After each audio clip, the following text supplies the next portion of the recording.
Hey guys, welcome back to the channel. So today what we're going to do is I'm going to show you how to make your toolbox so you don't forget any tools anywhere and you're always knowing where your tools are at. So when we come back, I'm going to show you exactly what to do.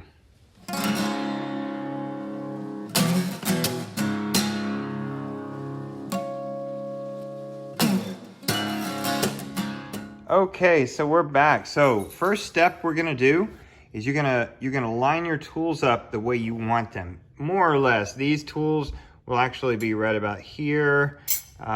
These tools will be sitting up like this, but I'm gonna show you what to do. But these are the ones we're gonna start with right here. So basically what I'm gonna do is I'm gonna set them out the way I want them, and I'm gonna draw a line around the bottom of each socket. And when I'm done drawing the line, I'm gonna take it off and work on the next one. And on and on and on, I'm gonna do that. And then I'm gonna cut them out with a knife. I'm gonna show you every step. Okay, here's your first step. So basically what you're gonna do is you're gonna hold the socket. You're gonna draw a line around the socket as close as you can to that socket. And you're gonna make a mess of the other things too as you draw it.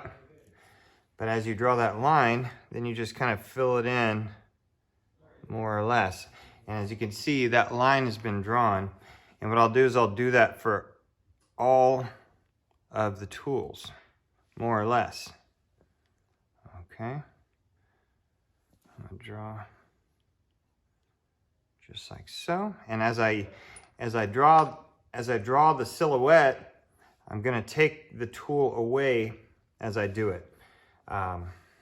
And that'll give me more room to draw around the rest of the tools. And I'll show you guys later when I have all the tools drawn out. Okay, so what I've done is I've traced out all the tools I want in the order I want. I have more tools over here that I want to shadow as well.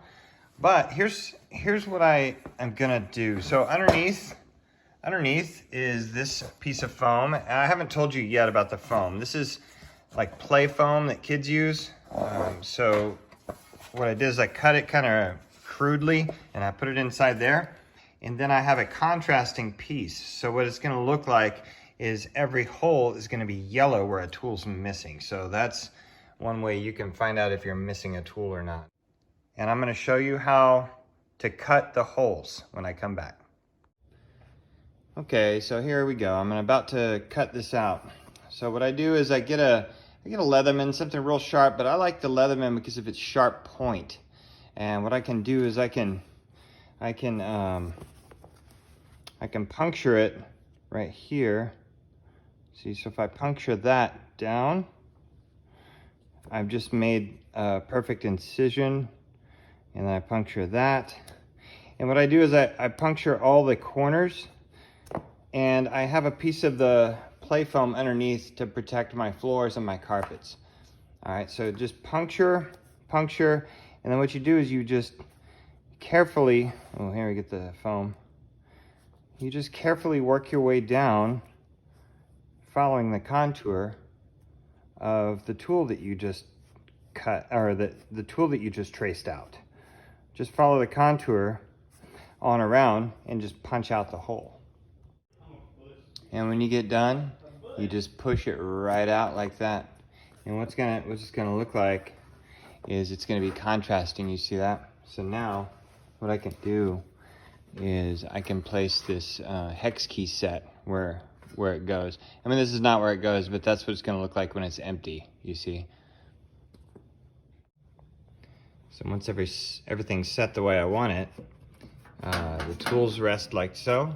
And when you pull a tool out, it is showing that it's missing. Something else you can do is, since this is still floppy, what I'm gonna do is once I have everything in here laid out, I'm gonna glue it. I'm gonna glue it in there with some sort of rubber cement type glue.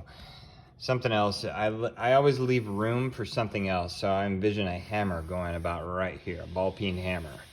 So here's my screwdriver. As you can see, I know when it's missing. The needle nose pliers, I know when they're missing. So these are going to be a little bit more difficult, the circles. and I use a Dremel tool to carefully go in a circle. But hey, if you like these type of videos, follow my channel, and I put practical things together for you guys to enjoy. So this is the end result. Okay, so it took a couple of hours and a Dremel tool and a sharp knife, but we took care of it, and it looks really good. All right, we'll see you next time on I Just Fix It Myself.